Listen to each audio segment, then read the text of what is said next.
I can only assume Minnesota's not the exception. Did you know the CIA is implanted in your state government? No. How are they?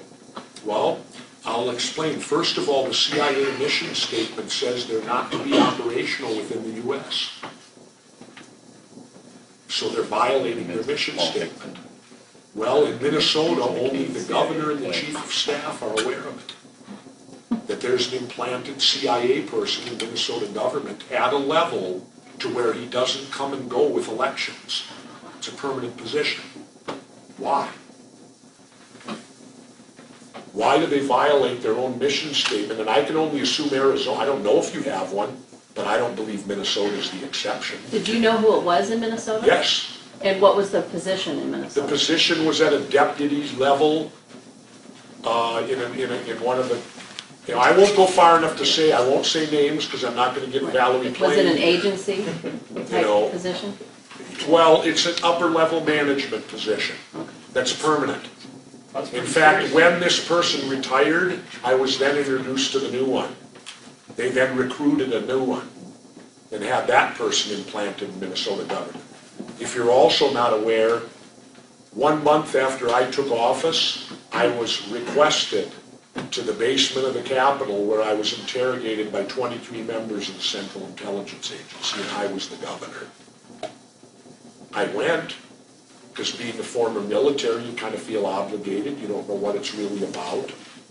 I walked into the room, and they put me in a chair at the end, and they were in a big half circle around me, and they interrogated me, questioned me. And having met me, you'll realize how I handled it. I walked in and I sat down. I said, well, first of all, I said, before you ask me any questions, I have a few for you.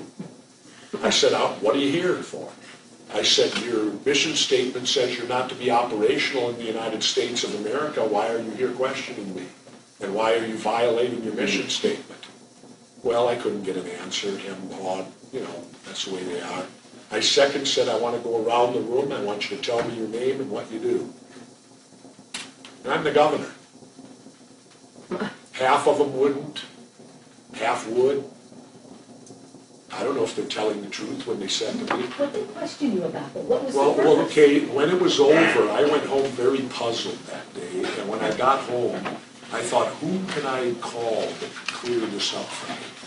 And one name came to me, and his name is Richard Marcinko. Does anyone know who Richard Marcinko is? Dick Marcinko writes the Road Warrior books. He's a 32-year member of the Navy SEALs. He created SEAL Team 6, the anti-terrorist unit. He created Red Cell.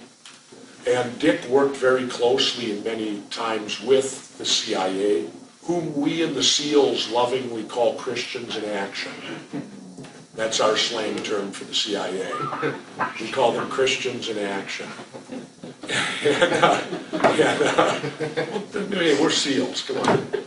We're not your normal run-of-the-mill. Don't know that. Yeah, we don't know any better.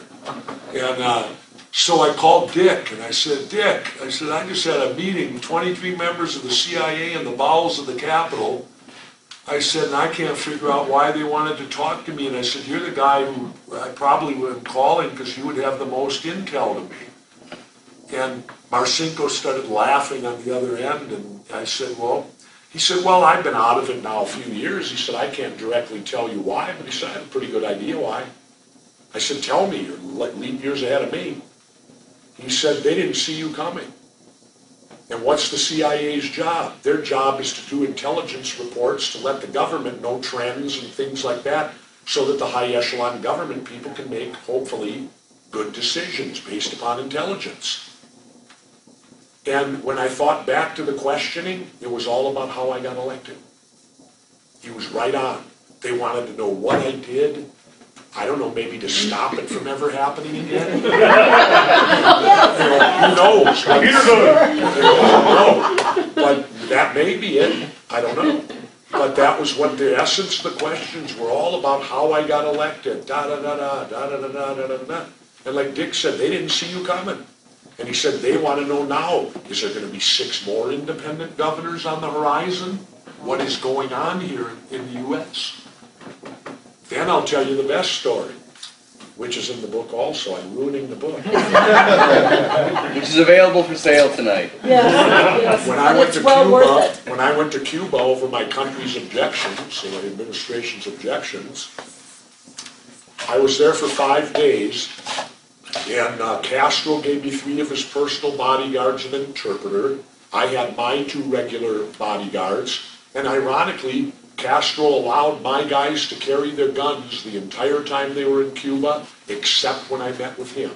Then they had to turn their, which I don't blame, they had to turn their guns over to the Cubans, and then as soon as Castro was gone, the guns were immediately returned. But I can understand that, because after all, we have attempted to assassinate him on a few occasions. Wouldn't that be called terrorism? If your intelligence community goes out and attempts to assassinate another political leader, I would classify that terrorism. Of the United States. Well, I understand that. That's part of the old hypocrisy and double standard and all that. But the Bush administration did not want me going.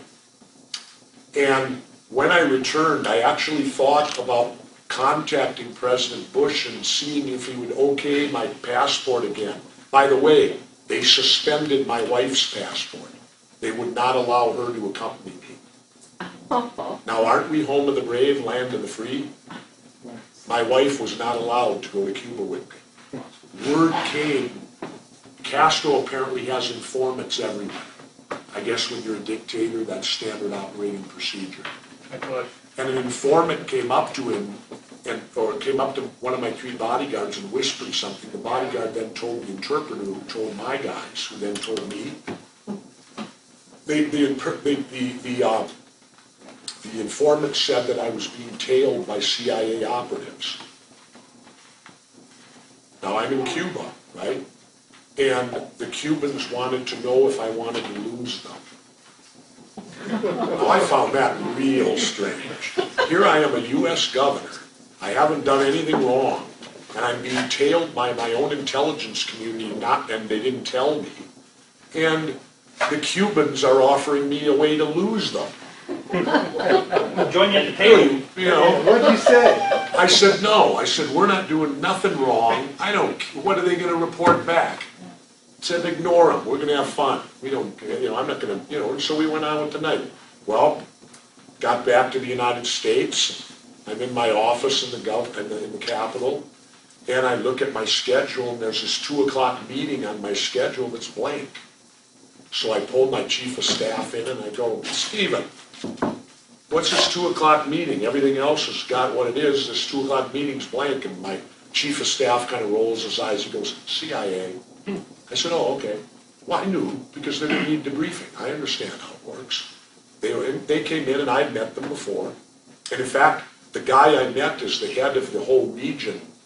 He told me something very interesting. When 9/11 hit, that afternoon I called him, wanting to know what I needed to know. Right? I said, what do you know? What's going on here? He said, we know nothing more than you know, Governor, at this time, but if I learn more, I'll let you know. He told me later I was the only governor that bothered to call him. No other governors did. And I said, well, I'm the only governor that used to be a SEAL. I would know to call you. Your intelligence. I need intelligence. I'm going to call the people that are in that business. Well, anyway, these 2 guys sat down, and they went through the typical questions, which I expected. What did Castro's health like?